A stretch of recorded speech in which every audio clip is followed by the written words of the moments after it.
ये जो भागवत महापुराण की कथा है, ये दुनिया में सबसे पहले किसने सुनी, किसने सुनाई? और जो भागवत महापुराण की कथा है ना, ये दुनिया में आई कहां से? ये भागवत दुनिया में आई कहां से? और दुनिया में सबसे पहली भागवत की कथा सुनाने वाला कथावाचक और दुनिया की सबसे पहली भागवत कथा को सुनने वाला वसुधा कौन था?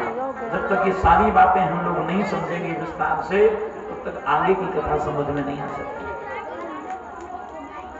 भागवत महापुराण की जो कथा है, इस कथा को सुनाने वाले दुनिया के सबसे पहले कथावाचक हैं परम आदरणीय श्री सुखदेव जी महाराज, और दुनिया के सबसे पहले कथा को सुनने वाले श्रोता हैं राजा परीक्षित जी महाराज।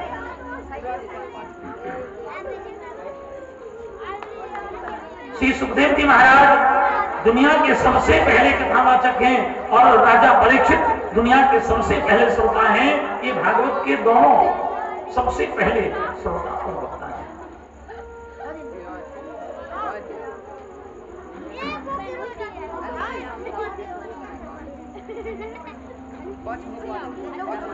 सुखदेव जी महाराज की जन्म की कथा का वर्णन किया। बच्चे लोग आगे सामने बैठे। महाराज सुखदेव जी महाराज की के जन्म का वर्णन किया।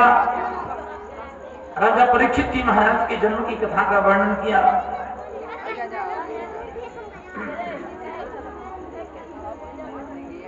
पांडवों की नाती,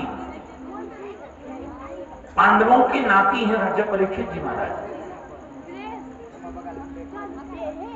महाभारत का जब युद्ध हुआ और महाभारत के युद्ध के बाद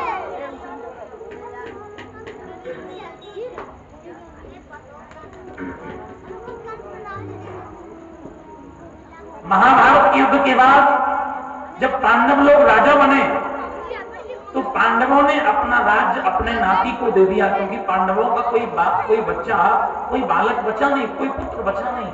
महाभारत में सब मारे गए।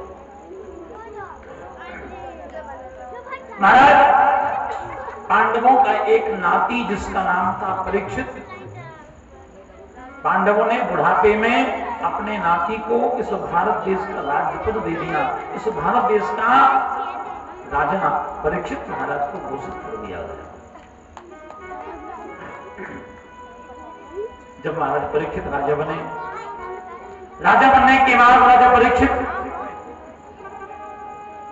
अपने खजाने के ताले खोल करके देखे तो एक सोने का मुकुट मिला खजाने में, और सोने के मुकुट को राजा परीक्षित अपने सिर पर धारण करके जंगल की तरफ गए शिकार खेलने के लिए।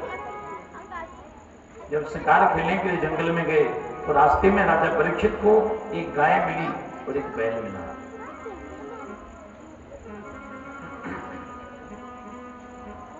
एक गाय और एक बैल रास्ते में दिखाई दिया। गाय की आंखों से आंसू बह रहे हैं और बैल के 3 पैर टूटे हुए हैं। गाय रो रो करके उस बैल को कुछ समझा रही है। राजा परीक्षित ने देखा कि हमारे राज्य में एक गाय के ऊपर इतना अत्याचार कि गाय की आंखों से आंसू बहे, हमारे होते हुए हमारे राज्य में बैल के 3 पैरों को तोड़ दिया गया। राजा परीक्षित 1 मिनट के लिए खड़े हो गए। लेकिन मैं आपको बताऊं, राजा परीक्षित को रास्ते में जो गाय और बैल मिले हैं जंगल में, वो गाय और बैल कोई साधारण नहीं है। कौन है?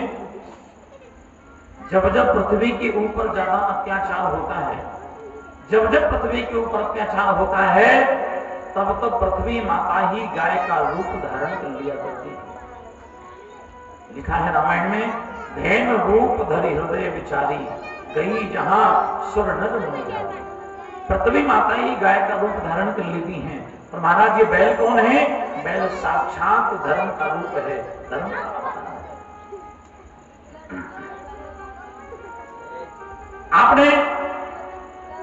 आपने सुना होगा कथा में, भगवान भोलेनाथ का जब विवाह हुआ, भोले बाबा जब दूल्हा बने तो दूल्हा बनकर गाय पर बैठे।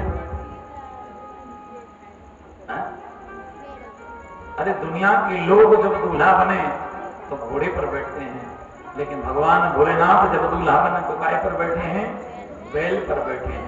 ढूंढा बैल पर सवार चंदा सोहता गया। भगवान भोलेनाथ बैल पर बैठे हैं, उल्टे दोनों हाथों से बैल की पूंछ पकड़े हैं, उल्टे बैठे हैं। किसी ने पूछा भोले बाबा से, बोले बाबा आप बैल पर बैठे हैं, दोनों हाथों से पूंछ पकड़े हैं, ये पूंछ पकड़ने का क्या मतलब है, क्यों पकड़ी आपने पूंछ? तो भोले बाबा ने बताया, बोले भैया एक बार मैंने विवाह किया था दक्ष की पुत्री सती के साथ। बहुत ध्यान से सुनेंगे आप तो समझ में आएगा। भोले बाबा कहते हैं, बोले एक बार विवाह किया था हमने दक्ष की पुत्री सती के साथ। सती के जाने के बाद दक्ष प्रजापति के यज्ञ में पूर्ण करके अपना शरीर नष्ट करने के बाद, अर्थात सती के मर जाने के बाद, भोलेनाथ कहते हैं कि मैं साधु बन गया, मैं सन्यासी, मैं बैरागी बन गया। और आज मैं दोबारा से हिमालय राज की पुत्री पार्वती के संग विवाह करने जा रहा हूं। अपना वैराग्य जीवन, अपना सन्यासी, अपना त्यागी जीवन छोड़ करके आज दोबारा से गृहस्थी जीवन में प्रवेश करने जा रहा हूं।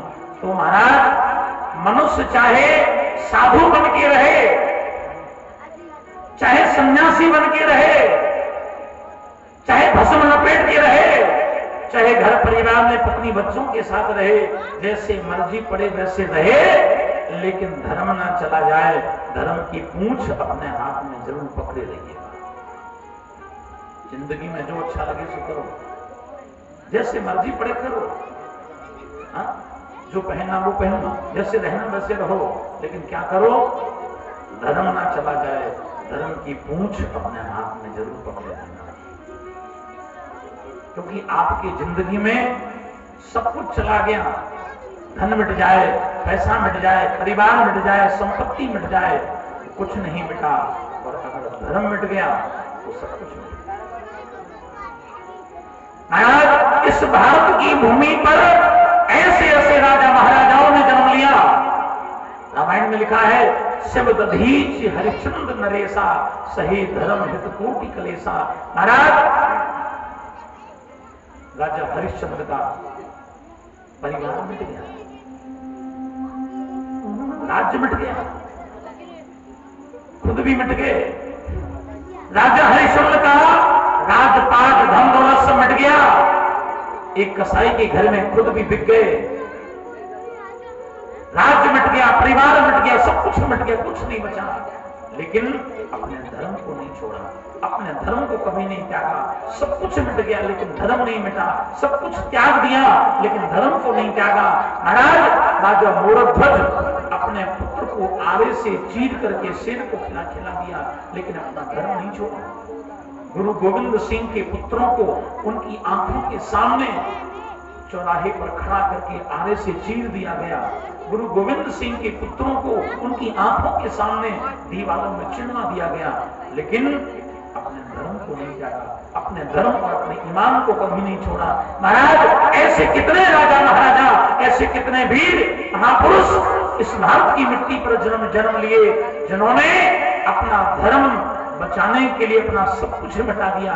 धन चला जाए, संपत्ति चली जाए, परिवार चला जाए, जीवन चला जाए, लेकिन धर्म न जाना पाए। और आज क्या हो रहा है? आज हम लोग क्या कर रहे हैं? धर्म बेचे जा रहे, ईमान बेचे जा रहे। आज के युग युग में अब भगवान बेचे जा रहे। मंदिरों में बिक रहे हैं वेद गीता के श्लोक, मस्जिदों में बैठकर कुरान बेचे जा रहे। है समय की मंडियों का भाव ये कैसा गजब, कौनियों के भाव अब इंसान बेचे जा रहे। धर्म बेचे जा रहे, ईमान बेचे जा रहे, आज के युग युग में अब भगवान बेचे जा रहे। महाराज, लोग चंद पैसों के लिए, लोग थोड़े से पैसों के लिए अपना धर्म भी बेच देते हैं, अपना ईमान भी बेच देते हैं, अपना सब कुछ बेचने को खड़े हैं। आज लोग थोड़े से धन के लालच में, थोड़े से पैसों के लालच में लोग अपने धर्म को त्याग देते हैं, अपने सनातन को छोड़ देते हैं, अपनी ईमानदारी को त्याग देते हैं। एक बात पूछना चाहता हूं आप लोगों से, हमारी जितनी माताएं और बहनें हैं, मैं माता और बहनों से नहीं पूछ रहा हूं, केवल जितने पुरुष भाई लोग यहाँ पर बैठे हैं, हमारी बात को आप गलत न समझिए। मैं केवल हिंदुत्व की भावनाओं को जगाने के लिए, आपके अंदर सोए हुए उस हिंदुत्व को जगाने की बात कर रहा हूं। आप लोगों में से कितने लोग हैं जो हिंदू हैं? जरा हाथ खड़े करो जो हिंदू हैं।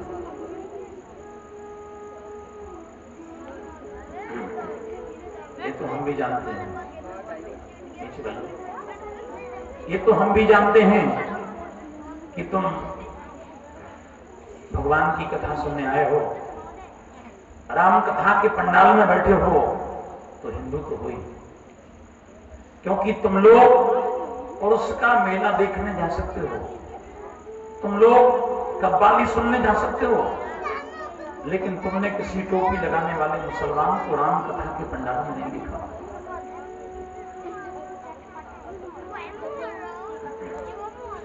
मेरी बात को गलत मत समझिए, जरा अपनी अंतर आत्मा से सोच करके, विचार करके चिंतन करिएगा इस बात का कि मैंने क्या कहा आपसे। तुम लोग उर्स का मेला देखने जाते हो कि नहीं? बोलो, जाते हो ना? अपने अपने ट्रैक्टरों में भर करके लोगों को लेके जाते हो, अपने जेब का डीजल पेट्रोल खर्च करके जाते हो, कव्वाली सुनने जाते हो, लेकिन क्या तुमने किसी टोपी लगाने वाले मुसलमान को राम कथा के पंडाल में देखा? नहीं देखा होगा, कोई लाखों में एक।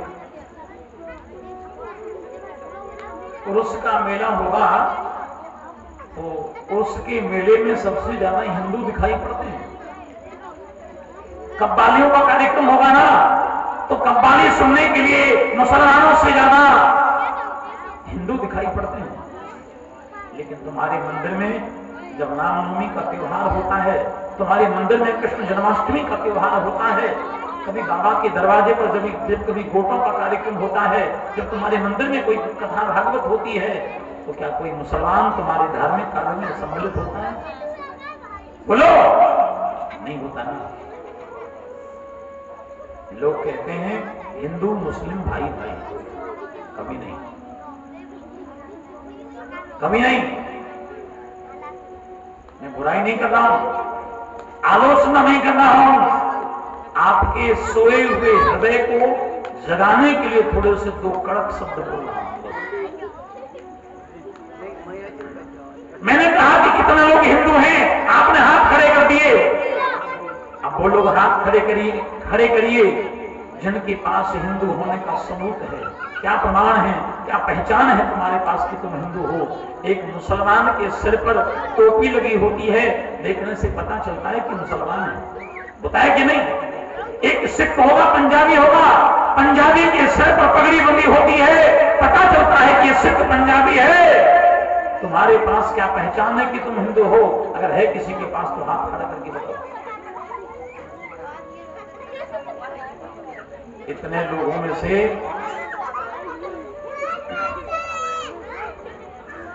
दो चार बच्चों को अलग कर दिया, या तो सामने बैठो या पीछे पहुंचो।